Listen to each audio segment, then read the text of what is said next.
நம்ம YouTube channel ரசிகர்களுக்கு வணக்கம். தொடர்ச்சியாக நம்மோட வீடியோ பார்த்து சப்போர்ட் பண்ணிட்டு வர்றீங்க. உங்களோட ஆதரவு புதுமையாக ஒரு விஷயத்தை நம்ம வியூவர்ஸ்க்காக பண்ணலாம் என்ற ஆர்வத்தை எங்களுக்கு உண்டு பண்ணுச்சு. அதன் விளைவாக உங்களுக்காக இதோ நேர்கொண்ட பார்வை. சமூகத்தில் அரங்கேறும் நிகழ்வுகளை சாமானியனின் கண் கொண்டு பார்க்கும் பார்வைதான் இந்த நேர்கொண்ட.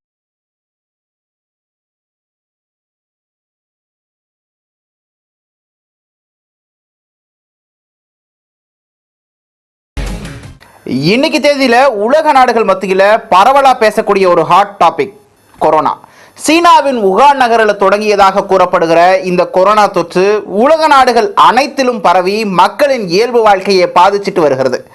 உலக நாடுகளை அச்சுறுத்திய கொரோனா தொற்றில் இருந்து இந்தியாவும் தப்பல.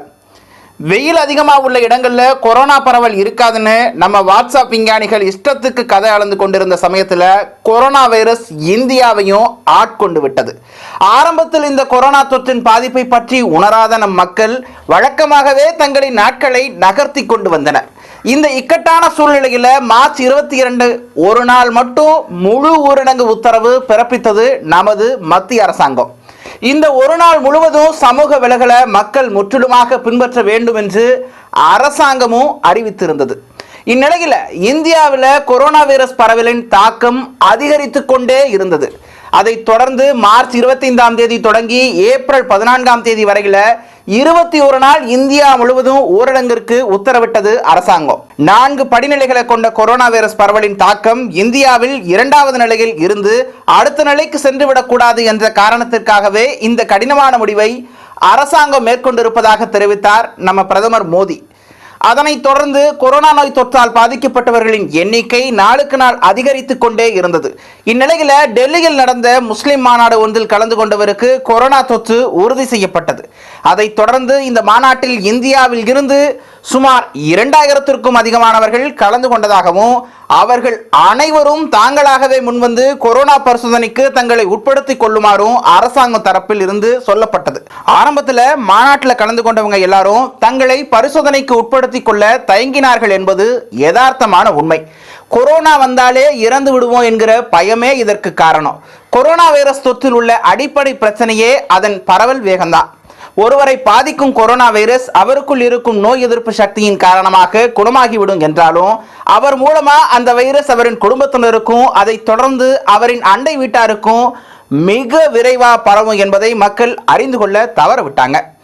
கொரோனா வைரஸில் இருந்து ஒருவர் தன்னை தற்காத்துக் கொள்வது என்பது சமூக பொறுப்பு என்பதையும் மக்கள் உணரவே இல்லை. அதனைத் தொடர்ந்து மத குருமார்கள் வேறு சில இஸ்லாமிய அமைப்புகளின் அறிவுறுத்தலை தொடர்ந்து டெல்லி மாநாட்டில் கலந்து கொண்டவர்கள் தாங்களாகவே முன்வந்து தங்களை பரிசோதனைக்கு உட்படுத்தி கொண்டனர். அரசாங்கம் அறிவிச்ச 24 மணி நேரத்தில் மாநாட்டில் கலந்து கொண்ட பலர் தங்களை பரிசோதனைக்கு உட்படுத்தி கொண்டதால் அரசாங்கத்தின் பணி பாதியாக குறைந்து விட்டதாக சுகாதாரத்துறை அதிகாரி பீலா ராஜேஷ் தெரிவித்தாங்க. இதற்கிடையில் டெல்லி மாநாட்டில் கலந்து கொண்டவர்கள் திட்டமிட்டே இந்தியாவில் கொரோனா வைரஸை பரப்புவதாக சமூக வலைதளங்களில் கருத்துக்களும் அவ்வப்போது பகிரப்பட்டு தான் வந்துச்சு. கொரோனா வைரஸ் தொற்றிலிருந்து மக்கள் அனைவரும் மீண்டும் வர வேண்டும் என்பதை தாண்டி கொரோனா வைரஸை வைத்து மத வெறுப்பு பிரச்சாரம் செய்யும் அசாதாரண சூழ்நிலையும் உருவாச்சு. ஒரு பக்கம் முஸ்லிம்களால் இந்தியாவில் கொரோனா பரப்பப்படுவதாக அவதூறுகள் பரப்பப்பட்ட நிலையில் மற்றொரு பக்கம் ஈஷா யோகா மையத்தில் நடைபெற்ற சிவராத்திரி நிகழ்வில் கலந்து கொண்டவர்களையும் கொரோனா பரிசோதனைக்கு உட்படுத்தப்பட வேண்டும் என்ற பேச்சுக்களும் எழுந்தது.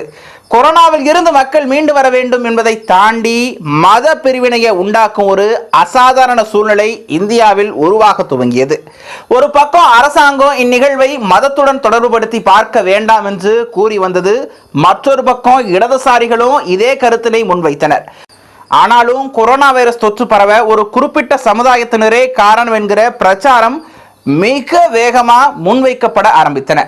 உலக நாடுகள் கொரோனா வைரஸ் தொற்றிற்கு எதிராக மருந்து கண்டுபிடிக்கும் முயற்சியில் இறங்கியுள்ள சமயத்தில் இந்தியா மட்டும் அதற்கான மதத்தை கண்டுபிடிக்கும் முயற்சியில் இறங்கியுள்ளது என்பதை போன்ற கருத்துக்கள் பரவலாக சமூக வலைதளங்களில் முன்வைக்கப்பட்டு விவாதிக்கப்பட்டு வந்தன. காசியில் மசூதி ஒன்றில் இஸ்லாமியர்கள் கூட்டு தொழுகையில் ஈடுபட்டாங்க.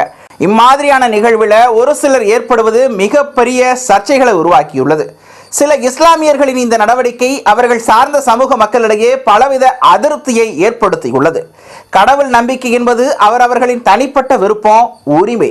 அதை வச்சு மக்களிடம் சலசலப்பை உருவாக்குவதும் சமூக பொறுப்பை பேணாமல் இருப்பதும் நிச்சயம் விமர்சனத்திற்கு உள்ளாக்க வேண்டியது. உயிரை தியாகம் செஞ்சு தங்களுடைய மதத்தை வளர்க்க விரும்பும் நபர்கள் இந்த காலத்தில் இல்லை என்பது யதார்த்தமான உண்மை. சமூக தொற்று ஏற்பட வேண்டும் என்று விரும்புகிறவர்கள் கூட கொரோனாவோட தங்கள் வீட்டிற்கு செல்ல மாட்டார்கள் என்ற உண்மை புரிந்தால் போதும். நோயாளிகளை மதவாதிகளா பார்க்கும் குறுகிய மனோபாவத்தில் இருந்து அனைவரும் தப்பலாம். சென்னையில் ஏற்பட்ட பெருவெள்ளத்தின் போதும் கஜா, ஓக்கி போன்ற இயற்கை பேரிடர்களின் போதும் மதம் சாதி பார்க்காம அனைவரும் ஒரு புள்ளியில இணைஞ்சு போராடி மீண்டோம். இன்று கொரோனா தொற்றின் அவசர காலத்தின் போது கூட பல்வேறு சித்தாந்தம் கொண்ட இளைஞர்கள் தன் ஆர்வலர்களாக மக்களுக்கு உதவி செய்து வருகின்றனர்.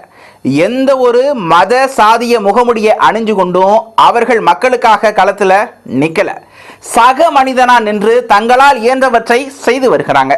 இயற்கை பேரிடர்களும் உரிமைக்கான போராட்டங்களும் நமக்கு கற்றுத்தந்தது ஒன்னே ஒண்ணுதான். மதத்தை தாண்டிய மனிதமே இறுதியில் வெல்லும் என்பதே அது.